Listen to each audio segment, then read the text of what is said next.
अस्सलाम वालेकुम। आज की जो वीडियो है असल में ये मेरी वीडियो बेसिकली पाकिस्तान के एजुकेशनल सिस्टम के ऊपर है कि पाकिस्तान के अंदर जो एजुकेशनल सिस्टम है वो किस तरह का है, एजुकेशनल सिस्टम के अंदर क्या खामियां हैं, क्या खूबियां हैं, ये आज की इस वीडियो के अंदर हम डिस्कस करेंगे। जो कुछ मुझे इल्म है मैं वो आपके साथ शेयर करूँगा और जो आप मतलब इसके अंदर जो मेरी कोई चीज़ें रह गई हैं वो आप मुझे बता दें ताकि मैं जो सा है अपनी नेक्स्ट वीडियो के अंदर उसको भी पूरा करूँगा इंशाल्लाह से। तो बात कर लेते हैं कि भाई जो हमारा एजुकेशनल सिस्टम है बेसिकली ये किस मोड़ पे है, इसके अंदर कैसा सेटअप होना चाहिए। ज़ाहिर बात है मैं भी बीएस कर रहा हूँ पंजाब यूनिवर्सिटी से, तो मेरा भी एक छोटा सा एक्सपीरियंस है। तो मैं उस एक्सपीरियंस के उस एक्सपीरियंस को लेकर ही बात करूँगा, तो उससे ज़्यादा तो मैं बात नहीं ना करूँगा। अच्छा, तो हमारी जो आज की ये वीडियो है ना, इसका मेन मकसद भी यही है कि हमने जो अपना अपना नॉलेज है, लाइक अब मेरा जितना इल्म है, जितना मेरा एक्सपीरियंस है, जो कुछ भी है मैंने उसके अकॉर्डिंग बात करनी है। तो आप लोगों ने मुझे कमेंट्स के अंदर मेरी हौसला अफजाई या फिर मुझे जो खामियां रह गई हैं वो कमेंट्स के अंदर अपने इल्म के मुताबिक मुझे बताना है, ताकि आपके नॉलेज को हासिल मैं कर सकूं, मेरी कुछ बातें आपको पता चल सकें। इससे इंसान का नॉलेज जो है बढ़ता है। तो स्टार्ट करते हैं कि भाई हमने आज जो मेन मकसद है हमारा, जो स्टडी होनी चाहिए, एक्चुअल स्टडी होती क्या है। एक्चुअल स्टडी में मतलब हमें पता क्या होता है, क्या हमें करना चाहिए, क्या नहीं करना चाहिए। तो बात करते हैं, सबसे पहले जो स्टडी होती है ना बेसिकली वो माइंड चेंजिंग होते हैं। कोई भी इंसान है ना, लाइक अगर आप एमएससी भी कर जाते हैं या फिर कोई ऐसा नॉलेज हासिल कर लेते हैं जो कि माशाल्लाह से बहुत अच्छा नॉलेज होगा आपके लिए, बहुत अच्छी आप उससे कोई किसी अच्छे ओहदे पे चले जाएंगे, लेकिन वो नॉलेज हमेशा नहीं रहता।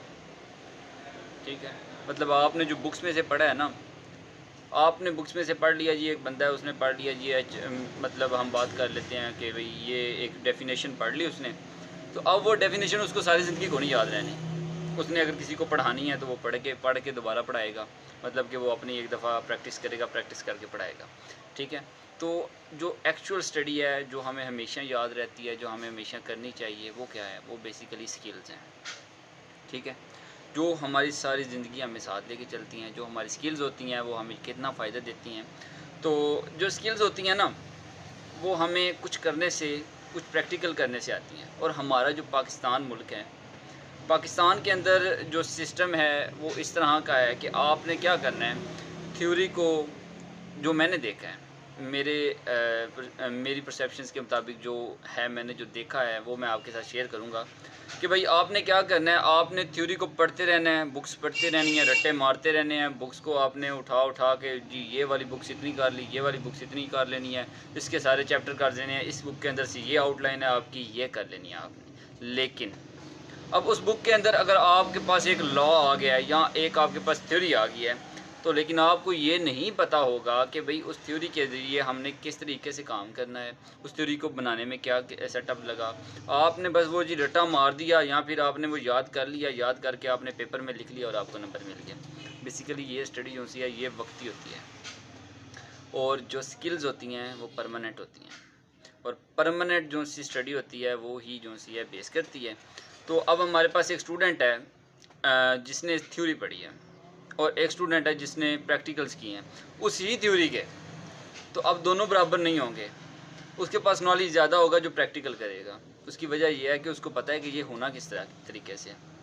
उसको उससे जब भी पूछा जाएगा वो करके दिखा देगा। अगर वो करके नहीं दिखाएगा, इवन वो इतना कर देगा कि भाई आप वो इतना लिख सकेगा कि भाई ये इस तरह से होगा, ये इस तरह लिख देना। ठीक है जी। जो बंदा बिलफर्ज एफएससी से या इंटर लेवल से ऊपर आता है, यूनिवर्सिटी लेवल में जाता है, उसको इंग्लिश बनानी इतनी आ जाती है कि वो जो है कुछ ना कुछ खुद से छोड़ लेता है। लेकिन उसको पता तो होना कि छोड़ना भी क्या है। तो बेसिक जो है ना वो स्किल्स होती हैं, और स्किल्स जो सी हैं वो प्रैक्टिकल से आती हैं। और हमारा जो मुल्क है ना, इसके अंदर मैंने जो देखा है वो यही है कि प्रैक्टिकल के ऊपर इतना खास फोकस नहीं होता। Lab work zero, lab work बहुत कम है, बहुत ही ज़्यादा कम। कि ना होने के बराबर समझा जाए, क्योंकि जब लैब वर्क नहीं होगा तो मैं समझता हूँ कि मुल्क के अंदर कोई ऐसा बंदा नहीं है जिसे पता ही नहीं होगा। बिलफ़र्ज़ एक फ़ार्मूला भी है, अगर आप कहते हैं कि भई हम केमिस्ट्री की बात कर लेते हैं, तो केमिस्ट्री की बात करें तो कोई एक फ़ार्मूला है या कोई एक सॉल्ट है बनाना है, तो अगर अगले बंदे को एक केमिस्ट बन गया है, वो उसने बीएस कर लिया केमिस्ट्री के अंदर ही, तो उसको यही नहीं पता कि ये सॉल्ट बनेगा किस तरीके से, तो क्या फ़ायदा उसकी बीएस केमिस्ट्री का। अगर एक बंदा है उसने बीएस ज़ूलॉजी कर लिया, उसे यही नहीं पता है कि ये भई हमारा यूरिनरी सिस्टम कैसे किस तरीके का होता है, किस तरीके से दिखाना है बच्चों को, किस तरीके से बताना है, क्या होगा, वो ड्रा नहीं करना उसको आता, कुछ भी नहीं आता भई। तो क्या फ़ायदा है ऐसे बीएस ज़ूलॉजी का, ये ऐसे बीएस बॉटनी का क्या फ़ायदा, या फिर कुछ भी बीएस, बीबी, एटीसी, अगर जब लैब वर्क ही हमारे पास नहीं होगा तो, ठीक है? तो बेसिकली जो स्किल्स हैं वो प्रैक्टिकल से आती हैं, प्रैक्टिकल से ही वर्किंग और नॉलेज आता है।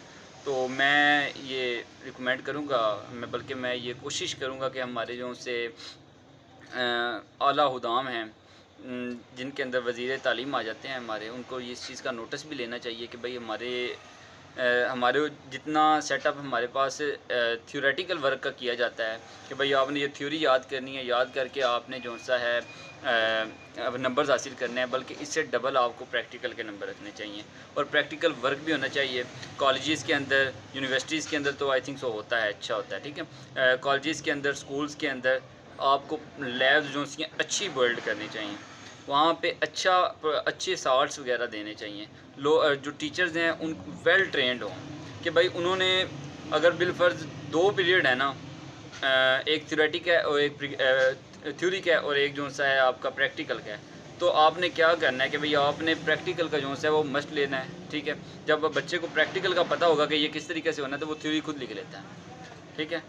तो मेरी यही गुजारिश होगी कि भई आप सब इसके ऊपर नोटिस लें, तो ये मेरी वीडियो को ज़्यादा से ज़्यादा शेयर करें ताकि ये आला उदाम तक पहुँच सके और मुझे आपकी सपोर्ट मिल सके। बहुत शुक्रिया।